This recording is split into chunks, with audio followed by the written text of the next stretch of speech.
There are moments in life when a single idea cracks reality open, and after that, nothing looks the same again. ABRAXAS is one of those ideas, not a god you were taught to worship, not a demon you were warned to fear, but something older than both. When you hear the name ABRAXAS, something stirs, subtle, familiar, like a memory buried so deep it almost feels imagined. The ancient mystery schools said ABRAXAS meaning could only be understood by those who sensed there was more behind the world than rules, commandments, and punishments. And if you're here, it's probably because you've already felt that. For centuries, secret religions tried to erase the traces of ABRAXAS God from history, not because he was false, but because his existence made their power fragile. If ABRAXAS Gnosticism was true, then the lines between good and evil were never real. And if ABRAXAS entity stands above angels and demons, then the entire structure of religious control collapses. What happens to fear when you realize the same force that creates light also creates shadow? What happens to obedience when you learn you were never separate from the divine to begin with? This is why they hid him, why they burned his symbols, why they called ABRAXAS demon when they knew he was something far more dangerous, a reminder, a key, a crack in the wall of the demiurge's world, the world that taught you to shrink, to obey, to forget. ABRAXAS archetype does not ask you to bow. He asks you to remember. And remembering comes with a cost. Once you see the truth, you cannot return to who you were. So if you have ever felt that the world you were given is too small, if you have ever sensed that morality as you were taught feels incomplete, if you have ever felt your shadow trying to speak to you, then this is not just a video you are about to watch. This is a return. There are names that were never created to be spoken, only remembered in the marrow of the universe. ABRAXAS is one of those names. When one whispers it, even internally, something stirs, not in the heavens, not in hell, but in the silent gap between them. ABRAXAS meaning has nothing to do with prayer or devotion. It is more like a vibration that remembers itself. In ABRAXAS Gnosticism, he is neither savior nor tormentor. He is what existed before those roles were imagined. Secret religions tried to bury the memory of ABRAXAS God, not because they did not understand him, but because they understood him too well. To speak his name is to acknowledge a truth older than morality. That is why ABRAXAS is not worshipped. He is remembered. Most people were taught to place every spiritual force into a category, angel or demon, good or evil, creator or destroyer. But ABRAXAS demon is a misunderstanding. He does not fit in any of these cages. Imagine a being that predates the need for such categories, a presence existing when all opposites were still one substance. This is the realm of ABRAXAS occult philosophy. He is the ancient serpent god and the divine spark at the same time. He is the whisper of the Archon ABRAXAS, neither granting salvation nor punishment. To remember him is to challenge every belief you were raised to hold, and that challenge alone terrifies institutions built on obedience. ABRAXAS symbolism reveals that he isn't a character in a myth, but an archetype buried in the human psyche. The Gnostic mysteries suggest that ABRAXAS archetype emerges whenever someone begins questioning the nature of duality, good-evil. The mind resists at first because it wants certainty. It wants good guys and bad guys, but ABRAXAS rejects simplicity. His presence forces the seeker to confront the idea that morality was structured to control, not to reveal. That is why mystery school teachings rarely discussed him openly. Awakening ABRAXAS requires a psychological death of the old identity. Those who fear their shadow self awakening never approach this path. There are moments in life when a person begins to feel something stirring beneath their beliefs, like a pressure building behind the curtain of reality. That sensation is what many described as the call of ABRAXAS entity. It often appears during transitions, a loss, a change, a realization, a break from the self they once knew. Some call it existential crisis. The Gnostics called it initiation. ABRAXAS God does not choose followers. He is discovered the moment a person stops lying to themselves, and that discovery can feel like stepping onto a bridge, suspended over the unknown, where every step redefines the world beneath it. The hidden history of religion suggests that ABRAXAS was once central to esoteric knowledge, but was intentionally removed to protect the authority of spiritual institutions. Basilides ABRAXAS, taught that only those who could hold paradox without collapsing into fear were capable of understanding him. Imagine trying to teach that good and evil are illusions to people desperate to believe in punishments and rewards after death. It would dismantle every hierarchy. That is why Abraxas versus Demiurge became the suppressed axis of early theological conflict. Whoever controls duality controls human behavior. Abraxas dissolves that control. Some travelers on the occult initiation path describe encountering Abraxas in dreams, not as a figure, but as a force. They often report a presence that feels neutral yet overwhelming, as if the universe itself was staring back. No promises, no threats, just truth. This is what makes Abraxas Gnosticism so unsettling. There is no moral narrative to cling to. Abraxas stones, talismans, and sigils were never meant to summon him, but to remind the seeker of the internal threshold they are approaching, the threshold where the self stops being small, and so to speak the name Abraxas is to begin a journey that cannot be undone. Once the mind senses a reality beyond the binary of good and evil, it cannot comfortably return to its old world. Something changes, something unfolds, something wakes up. The seeker begins to sense that the gods of religion and the demons of fear are only fragments, shadows on the wall. Abraxas stands beyond them, and it is precisely here, in this crack between certainty and revelation, that the next layer begins to reveal itself. In the earliest layers of Gnostic scriptures, Abraxas does not appear as a god to be adored, nor as a demon to be feared. He appears as the silence before creation decided to split itself into opposites. Abraxas Gnosticism describes him not as a ruler, but as the primordial architect of balance. Before angels had wings and demons had horns, there was a single undivided essence. That essence was called Abraxas. When religions later tried to simplify the cosmos, they divided this essence into good and evil. But the original mystics said this division was artificial. Abraxas' meaning only makes sense when one realizes he stands in the space before division. The writings of Basilides. Abraxas describe him as the one who holds the axis of all reality. Imagine a wheel, one side turning toward creation, the other turning toward destruction. Most belief systems worship one side or the other, but Abraxas is the center, the unmoving point from which the wheel spins. Secret religions tried to erase this understanding because it liberated individuals from spiritual dependency.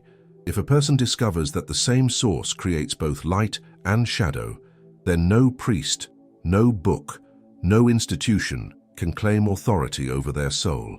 This is why the hidden history of religion avoided his name. Some early Gnostics believed that Abraxas God was the binding force between spirit and matter. To them, the universe was not a war between good and evil, but an interplay. They described Abraxas' entity as the heartbeat of creation itself. The idea was too radical. It dismantled the moral hierarchies that religions relied upon.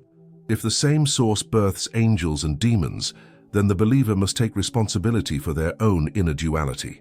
And responsibility is far more frightening than obedience. Abraxas' occult teachings were therefore preserved only in initiation circles, whispered rather than taught. To illustrate how Abraxas connects opposites, think about a personal example. Every human being has moments of compassion and moments of cruelty. We like to believe the compassionate side is the real self, but the Gnostics said both are real. They are two limbs of the same consciousness. Abraxas' archetype invites the seeker to acknowledge both without shame. Only then can one understand duality, good-evil, as a psychological construct, not a cosmic truth. Shadow self-awakening begins when one stops exiling parts of themselves to maintain an illusion of purity. The Church Fathers who debated Gnostic philosophy feared Abraxas more than Lucifer. Lucifer was easy to use, a villain, a foil, a threat to keep people in line, but Abraxas' God was chaos to their structure. If Abraxas existed above heaven and hell, then heaven and hell were just regions, not destinies, and if they were regions, then the gatekeepers lost power. This was the real danger. Abraxas versus Demiurge was not a theological disagreement, it was a power struggle, a struggle over who gets to define reality for others. Historical fragments show that the image of Abraxas was burned, banned, and rewritten. He was labeled demon simply because he could not be controlled. But labeling ABRAXAS demon did not destroy him. It merely pushed his teachings into secrecy. Mystery school teachings kept his memory alive in coded texts, hidden symbols, and rituals disguised as philosophy. Even today, when someone begins questioning the structure of reality, when they sense something wrong with the simple categories they were given, ABRAXAS whispers again. And now, as the seeker begins to notice the patterns, how opposites dance, how identity fractures, how truth hides in silence, the presence of ABRAXAS grows closer, not as an external being descending from above, but as a recognition rising from within. The seeker begins to feel that the boundaries separating good from evil, creator from destroyer, self from shadow, were never real to begin with. And it is precisely here, in this tremor of realization, that the symbols of ABRAXAS will begin to appear. The form of ABRAXAS is not meant to be beautiful, familiar, or comforting. It is confrontational by design. The rooster head, the human torso, the serpent legs, the whip, the shield, each element is a code, not decoration. In ABRAXAS Gnosticism, this is called ABRAXAS iconography, an instructional symbol disguised as a creature.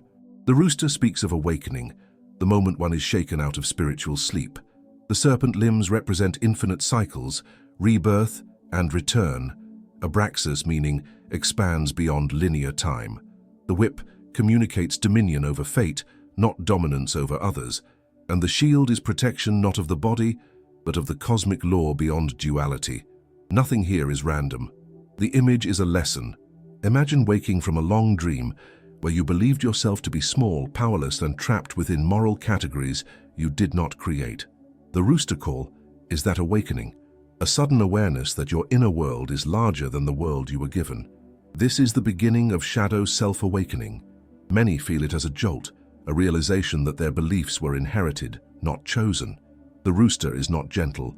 Awakening rarely is. ABRAXAS archetype breaks illusions rather than comforting them. The serpents in place of legs are the reminder that existence is cyclical.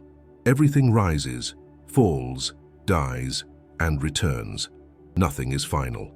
Not joy, not suffering, not identity. This is the ancient serpent god concept. Not evil, but eternal motion. Duality. Good-evil only makes sense when one forgets the cycle. The serpent limbs show that the seeker must learn to walk through life understanding impermanence. If one clings to any identity, belief or emotional state as absolute, suffering intensifies. ABRAXAS teaches movement, not attachment. The whip is misunderstood. It is not about ruling others, it is about ruling oneself. The Gnostic mysteries suggest that true power is the ability to direct your own inner forces without being enslaved by them.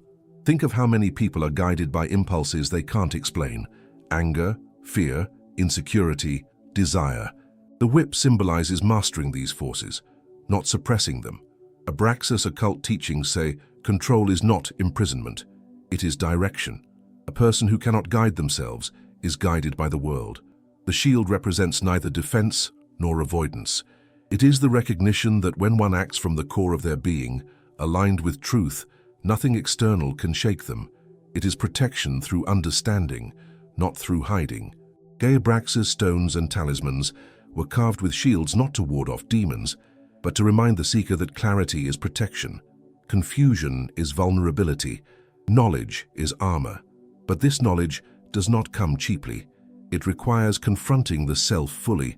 When all these symbols are seen together, ABRAXAS entity becomes less a figure and more a map of inner transformation.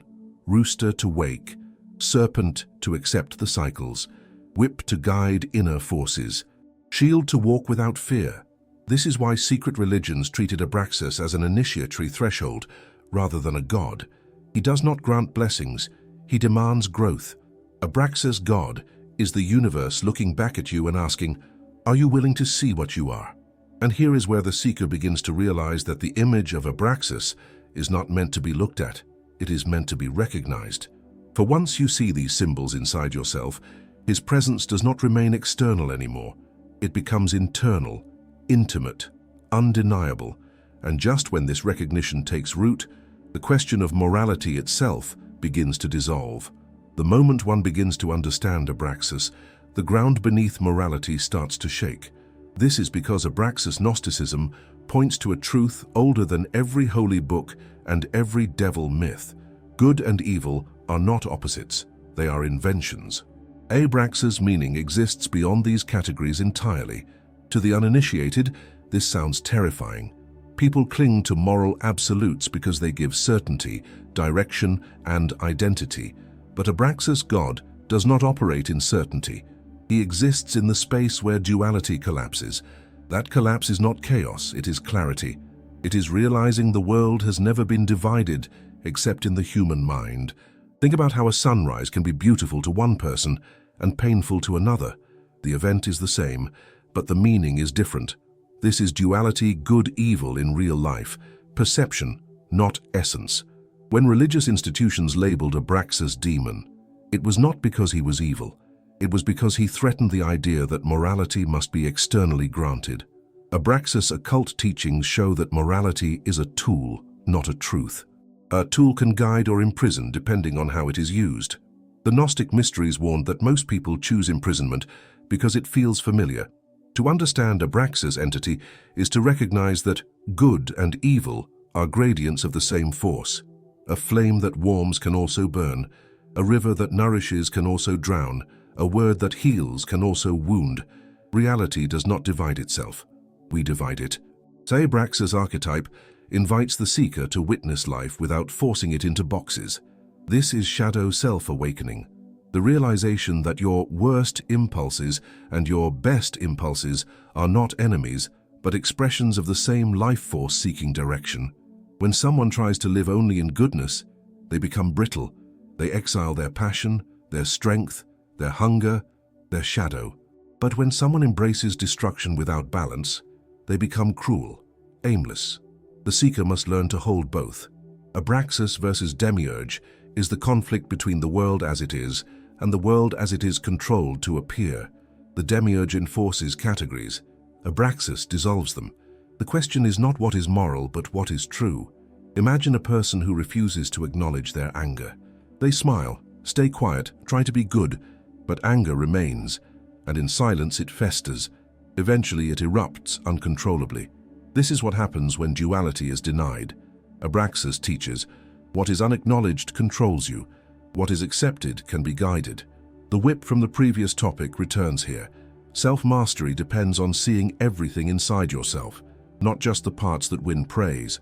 This realm beyond good and evil is not a rejection of ethics. It is the maturation of them. It is realizing that genuine compassion does not come from pretending to be pure. It comes from knowing what you are capable of and choosing consciously. Abraxas God is the law of intentional existence. When the seeker acts from awareness rather than fear, their life no longer feels accidental. They stop reacting. They start directing. This is where power begins. And as the seeker stands in this dawning comprehension, that reality is not divided, that the self is not split, that the world is far more intricate than they were taught, another, even more controversial revelation begins to approach. Because if Abraxas exists beyond God and demon, then what does that make him in the hierarchy of the cosmos? In the suppressed layers of Gnostic cosmology, Abraxas is described not as a subordinate spirit, not as an angel, not even as a high archon, but as the force that stands above all of them. This is where Abraxas Gnosticism becomes truly dangerous to established religion. If Abraxas God presides above both the heavenly and infernal realms, then the concept of a single, unquestionable God collapses. The hierarchy dissolves. The chain of command breaks. Abraxas meaning here is the unthinkable, a being beyond the roles of creator and adversary. Secret religions hid this idea not because it was obscure, but because it threatened every structure built on obedience. To say Abraxas is above God was not meant to be blasphemy. It was meant to be clarity. The Gnostics claimed that the God worshipped in Scripture, the lawgiver, the judge, the punisher, the rewarding father figure, was not the ultimate source. That figure was the demiurge, the architect of the material world. But beyond the demiurge stood a Abraxas entity, the origin that contains both spirit and matter, both creation and destruction. Abraxas versus demiurge is not a fight, it is an unveiling. a shift from worship to understanding, a shift from kneeling to awakening. This idea could never be allowed to spread because it made intermediaries unnecessary. No priests, no saviors, no prophets, no chosen class of interpreters. If ABRAXAS God is the source of all opposites, then every human carries a fragment of that source within themselves. This is the shadow self, awakening taken to its highest scale, the individual realizing their own spiritual sovereignty. The hidden history of religion tells us that belief structures only maintain power when people think they need permission to access the divine. To illustrate, imagine a kingdom where the ruler convinces everyone that the sun rises because he commands it. The people will fear, obey, and worship him. But if one person learns that the sun rises regardless of his command, the illusion breaks. ABRAXAS occult knowledge was that the sun rises by itself. The divine exists whether or not it is mediated, whether or not it is worshipped, whether or not it is named. ABRAXAS is not the God of obedience. He is the God of reality as it is. This is why the figure of ABRAXAS was exiled from orthodox teachings. He did not fit the model of a benevolent father, nor a wrathful enemy. He was something older, something ungovernable. Basilides ABRAXAS called him the God of gods, not to elevate him but to describe scale. If heaven and hell are two chambers within a single structure, ABRAXAS is the architect. The structure does not define the architect. The architect defines the structure. That is the essence of ABRAXAS, meaning in esoteric philosophy. Even the iconography reinforces this forbidden status. The rooster head awakens the sleeper. The serpent legs reveal the eternal cycle. The whip commands the forces of self. The shield protects against illusion. These are not symbols of worship. They are symbols of authority over one's own reality.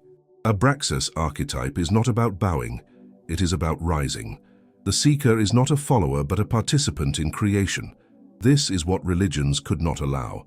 And once the seeker begins to grasp that ABRAXAS stands above Yahweh, above Satan, above angels and demons, above judgment and redemption, above reward and punishment, something irreversible happens.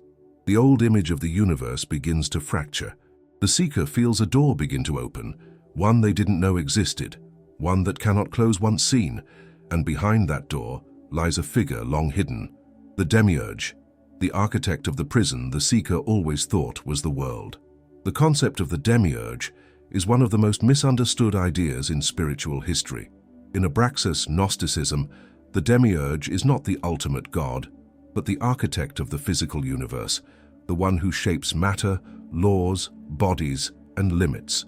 This being is often confused with the biblical God, but the Gnostics insisted they are not the same. The demiurge creates structure, boundaries, identity, and separation.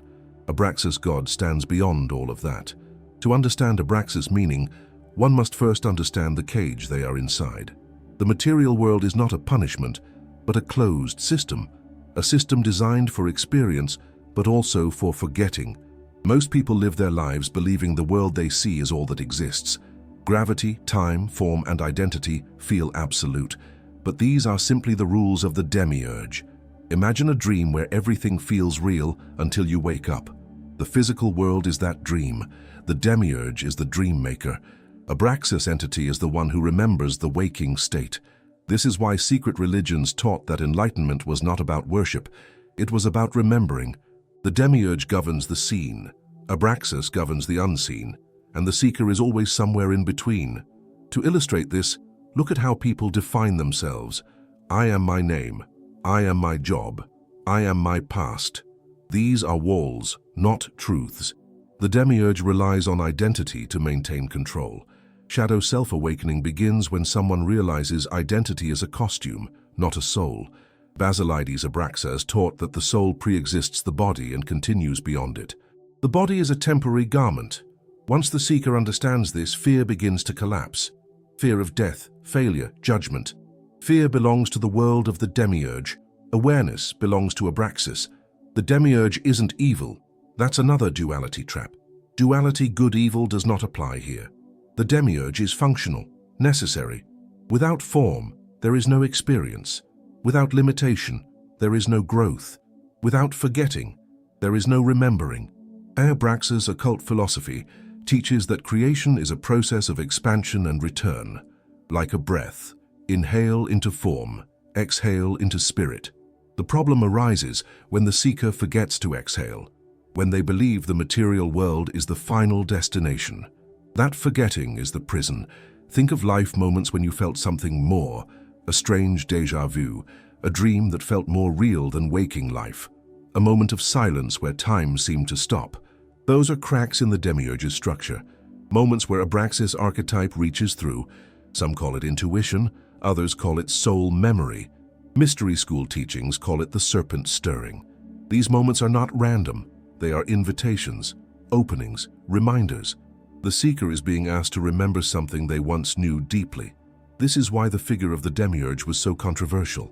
If people knew that the world is not the highest reality, they would stop worshipping institutions that claim to represent the divine. They would stop fearing punishment. They would stop seeking permission. They would begin to look inward, not upward. And inward is where Abraxas lives. Abraxas versus demiurge is the shift from imposed faith to personal knowing. Once that shift begins, the world no longer feels like a cage, it feels like a stage. And just when the seeker realizes the prison is not guarded by monsters, but by their own beliefs, a new question emerges. If the material world is not the final truth, where do we come from? Who were we before we forgot? And more importantly, who is still whispering to us beneath the noise? That is where the next revelation unfolds, quiet, secret, passed from temple to cave to hidden brotherhood through the ages. After Abraxas was condemned, his name did not vanish, it went underground. The mystery schools, the desert hermits, the alchemists, the initiatory brotherhoods, they did not worship Abraxas God, they remembered him. They understood Abraxas meaning not as a deity to kneel before, but as the original state of consciousness before duality. In Abraxas Gnosticism, the wise did not ask to be saved, they asked to remember. These groups saw the world as a veil, a dream constructed by the demiurge, and their purpose was to wake up within the dream. Secret religions were not evil, they were simply unwilling to pretend the world was simple. These serpent cults used no temples of stone. Their temples were memory, symbol, and lineage. The serpent was not a symbol of evil, but of continuity, of eternal return. The ancient serpent god was the reminder that existence is cyclical, not linear. To them, shadow self-awakening was not dangerous, it was required. They taught that a person who fears their darkness will never understand their light. They carved Abraxas stones as keys of recognition rather than objects of worship. If you recognized the symbol, you were already on the path. In remote monasteries and hidden sects, Abraxas entity was taught through paradox. To rise, descend. To see, close your eyes. To become whole, embrace what you reject. These teachings were never written plainly, because the unprepared mind would distort them. Basilides Abraxas taught through riddles because the truth cannot be imposed, only discovered. A religion demands belief. Abraxas demands honesty, and honesty is far harder to achieve than belief. These groups survived because they were invisible by design. They blended into other cultures, other religions, other philosophies, always passing the spark quietly, one mind to another. Mystery school teachings said, "The highest truths hide in plain sight because no one thinks to look there." A seeker could sit in a marketplace surrounded by noise and yet speak the name Abraxas without a sound, because speaking the name was not done with the mouth. The serpent cults believed that the greatest danger was not ignorance, it was false certainty. Duality, good, evil, heaven, hell, saved, damned. These ideas create fear, and fear closes the door to knowing.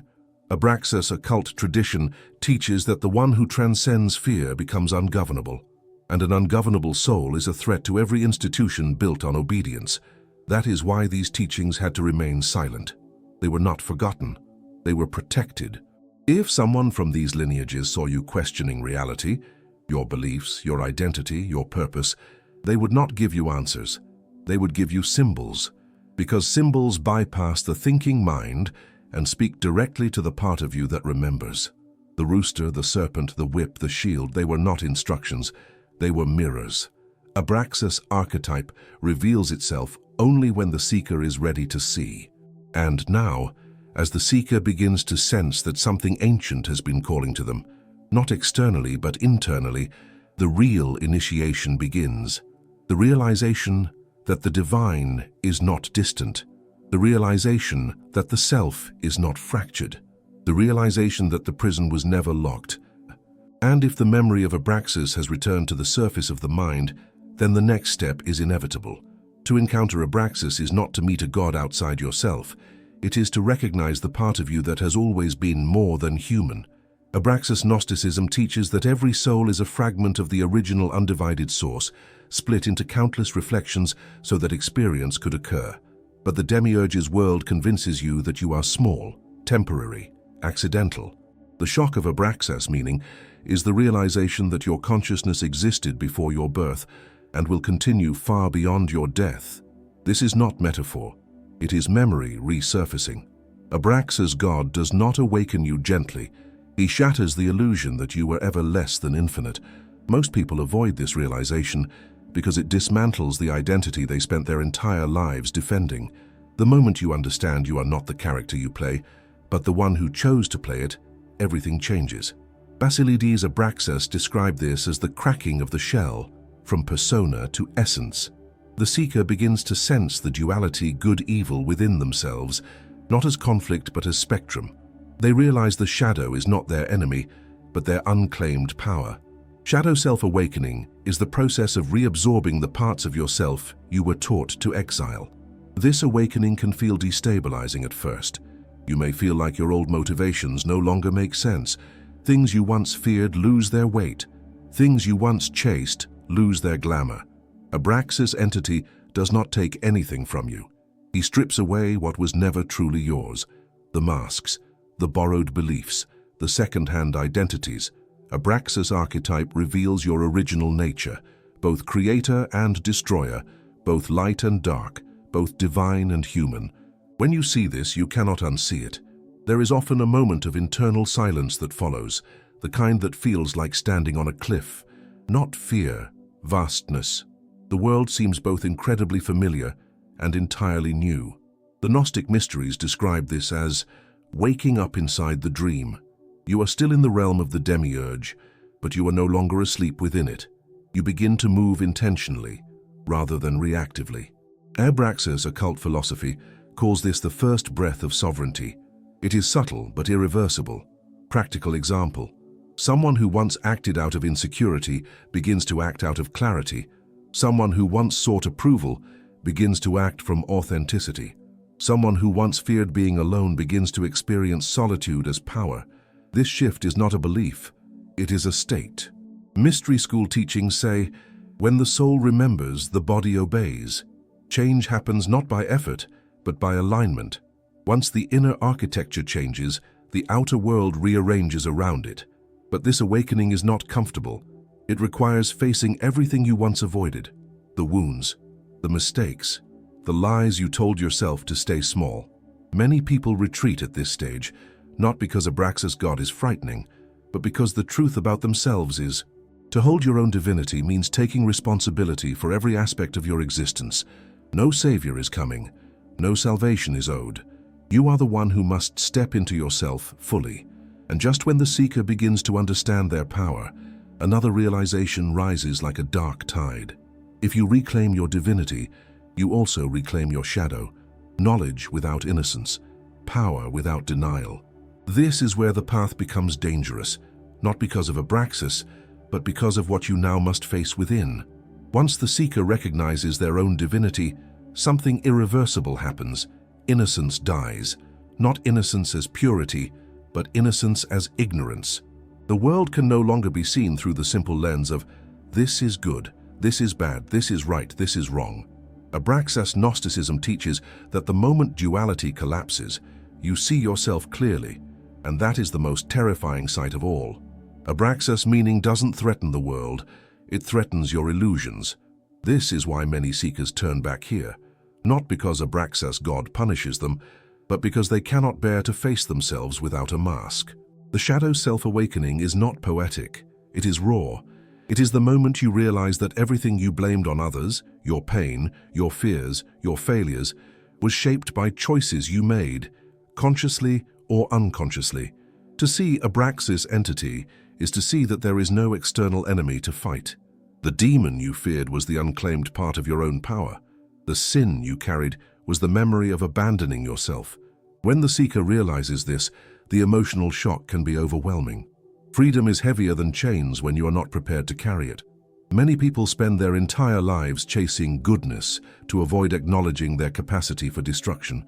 But Basilides Abraxas taught that creation and destruction are the same force directed differently. A fire can warm a home or burn it to the ground. The fire is not moral. The intention is, when someone awakens to Abraxas archetype, they realize that their shadow is not evil. It is unused potential. But that realization is dangerous because power without awareness collapses into chaos. This is why the secret religions prepared students slowly. No sudden revelations, no forced awakening. Understanding first, responsibility second. Think of someone who suddenly realizes they no longer fear judgment. Without guidance, they may become reckless, hostile, or detached. But Abraxas occult knowledge insists that maturity is part of awakening. To act from awareness requires discipline, not impulsiveness. The whip returns here, not as control over others, but control over the self. The seeker must learn to direct their power deliberately. Without that, the awakening becomes rupture instead of transformation. Knowledge without innocence must be paired with knowledge without self-deception. This is the point where many seekers break, not because the truth is unbearable, but because they wanted the truth without the consequences. They wanted empowerment without responsibility, expansion without honesty. But Abraxas God does not grant half awakenings. You either see or you don't. And once you see, the old world is gone. The seeker cannot return to the comfort of external salvation. No prayer can make them forget. No belief system can shrink them back into a shape that no longer fits. Yet, something extraordinary happens for those who remain. The fear begins to dissolve. The shame begins to soften. The seeker realizes that the shadow was never a poison. It was the doorway. Duality good-evil collapses not into chaos, but into wholeness. And in that wholeness, there is peace. Not the peace of ignorance, but the peace of presence. The seeker can finally exist without hiding from themselves, and as the self becomes unified, another realization approaches quietly, almost gently. If Abraxas cannot be worshipped and cannot be owned, then what is he, truly? And what does it mean to walk with the knowledge he reveals? The final veil begins to lift. At the end of the path, the seeker realizes something that cannot be spoken directly, only understood. Abraxas Gnosticism was never about discovering a new God or replacing one belief with another. It was about dissolving the very framework that made gods necessary. Abraxas God is not a being separate from creation, nor a ruler sitting above it. Abraxas meaning is the truth that the divine is not external. It is the underlying fabric of all existence. To meet Abraxas is to realize there was never anyone else in the room. The reflection was always your own consciousness recognizing itself across eternity. This is why Abraxas cannot be worshipped. Worship implies separation, an inferior reaching toward a superior. But in the realm beyond duality, good-evil, such distinctions collapse. Basilides Abraxas did not teach disciples to kneel. He taught them to remember. Religion says, you must earn the divine. Abraxas entity says you have never been separate from it. This is not empowerment in the motivational sense. It is a cosmic remembering, the whisper returning to the ocean it was always part of. To understand Abraxas archetype is to understand that all names are temporary. Names divide, names categorize, names create distance, but existence precedes language. You existed before you learned the word self. You will exist after the body dissolves. Abraxas occult teachings describe this state as the flame behind the flame, the consciousness observing even your thoughts. Once you recognize this observer, you cannot unrecognize it. You become both actor and witness, dream and dreamer, form and field. This is why the ancient serpent god, the rooster, the whip, the shield, all the symbolism, had a single purpose: to bring the seeker back to the core of their own awareness. The symbols were doorways, maps, but once the destination is reached, the maps are no longer needed. The seeker realizes they were never lost. They were only asleep. Shadow self-awakening was the alarm. The memory of Abraxas was the dawn, and the rising awareness, that is the daybreak of the soul. At this stage, the physical world no longer feels like a prison. It becomes a stage, a workshop, a field for creation. The demiurge's realm still exists, but it no longer defines reality. It becomes one layer among many. The seeker moves through life consciously now, aware of their ability to shape experience from the inside outward. This is sovereignty, not power over others, but power over one's own perception, direction, and inner world. Nothing external can grant or remove this, yet the path does not end in triumph. It ends in openness, in quiet, in a subtle but expansive clarity. Abraxas God does not offer conclusions. He offers vision, a vision of reality without walls, without categories, without fear. A vision in which the self is not fragmented, but whole, and wholeness has no need for labels, no need for names. Abraxas is the truth that remains when all illusions are removed. And now, as the seeker stands here, awake, aware, unbound, there is no more story to be told, only a threshold, a doorway, a continuation, because once you have seen the one who stands beyond all names, the journey is not over, it has only just begun. If you have come this far, then something in you has already begun to awaken. Not a belief, not a fantasy, but a memory, an ancient recognition rising from beneath everything you were taught to be. Abraxas is not a god to worship, nor a demon to fear. Abraxas is the mirror that shows you the whole of yourself, the part you show the world, and the part you hide even from your own reflection. And now that you have seen even a glimpse of that wholeness, the question becomes, what will you do with it? Most people will go back to sleep. They will return to the safety of simple explanations, of good versus evil, of blind obedience, of waiting for someone else to grant them permission to exist. But you are not here by accident. You did not arrive at this knowledge by chance. Something inside you has been calling for a long time, quietly, steadily, persistently, and now it has finally been answered. To remember Abraxas is to remember yourself, not the personality, not the identity, not the roles you play, but the consciousness that existed before all of that. The one who creates and destroys, falls and rises, forgets and remembers. The one who is not divided, the one who was never small, the one who cannot be controlled. And this realization comes with a responsibility. You can no longer claim you are powerless. You can no longer pretend the world defines you. You can no longer hide from your own shadow. Awakening is not comfort, it is clarity, and clarity demands participation. Your life from this moment on is no longer something that simply happens to you. It is something you are shaping, consciously or unconsciously. Now you choose. So take a breath. Sit with what you've learned. Let it move through you. Let it unsettle you. Let it change you. Because knowledge means nothing if you return to the sleep you fought so hard to wake from. And if you are ready to continue this journey, truly continue it without turning away, then stay. Subscribe to the channel, activate notifications, and step deeper with me into what was never meant to be forgotten. There is much more waiting, and this is only the threshold.